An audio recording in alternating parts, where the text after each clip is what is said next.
Assalamualaikum warahmatullahi wabarakatuh. Perkenalkan nama saya Nurul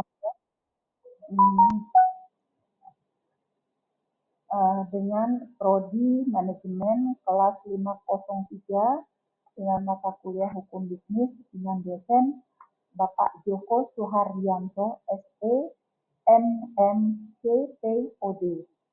Berikut ini saya akan memaparkan studi kasus PT JKLMN yaitu dengan latar belakang mitra bisnis menggugat PT JKLMN atas dugaan pelanggaran pembayaran royalti. Yang kedua, PT JKLMN menyatakan mitra melanggar kontrak sehingga kewajiban dianggap tidak berlaku. Poin penting dari kasus tersebut yaitu adanya ketidakjelasan dalam klausal kontrak terkait pembayaran dan pelanggaran. Yang kedua, kurangnya mekanisme penyelesaian sengketa yang efektif. Solusinya yaitu adanya penyusunan kontrak baru dengan melibatkan ahli hukum. Yang kedua, adanya peninjauan kembali hak dan kewajiban kedua belah pihak. Aspek hukum yang perlu diperhatikan dalam kontrak kerjasama bisnis yaitu adanya satu klausal pembayaran dan royalti, yaitu definisi jumlah, metode, dan waktu pembayaran. Yang kedua, sanksi jika pembayaran terlambat atau tidak dilakukan. Yang kedua, klausal penyelesaian sengketa. Poinnya yaitu penentuan mekanisme seperti arbitrase atau mediasi. Yang kedua, pilihan hukum, choice of law, dan jurisdiksi. Yang ketiga, klausal ketidakpatuhan, yaitu breach of contract, yaitu dengan adanya sanksi dan ganti rugi atas pelanggaran kontrak. Hak dan kewajiban para pihak, yaitu secara detail kewajiban dan hak masing-masing pihak untuk mencegah adanya perbedaan interpretasi. Yang kelima, penyertaan force majeure, yaitu adanya ketentuan untuk kondisi luar biasa yang membebaskan pihak dari kewajiban tertentu. Bagaimana peraturan hukum di Indonesia untuk mengatur sengketa kontrak antara dua entitas bisnis?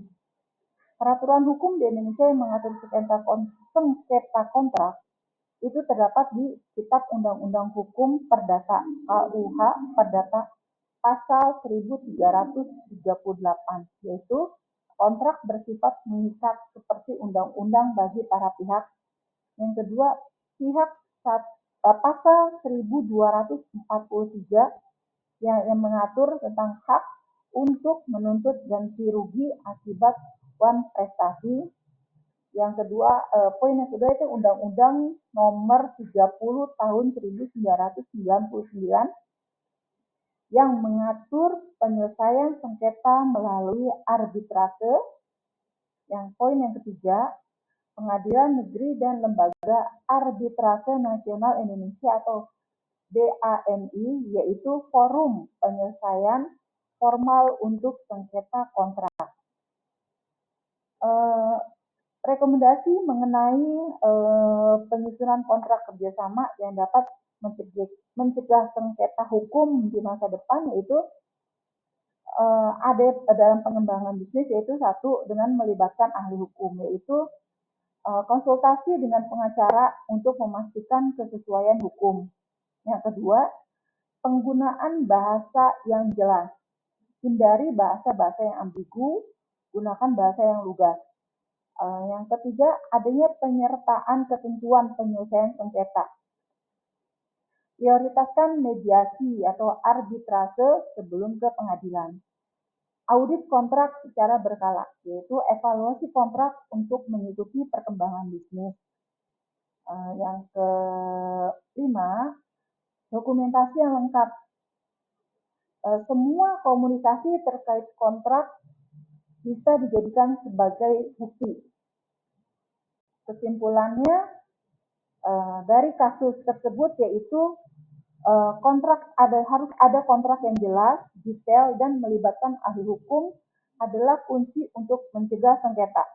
Yang kedua, mekanisme penyelesaian sengketa yang efektif dapat meminimalkan konflik.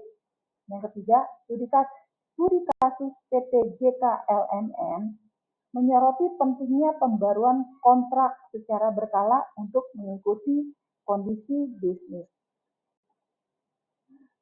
Berikut pemaparan dari saya tentang studi kasus PT JKLM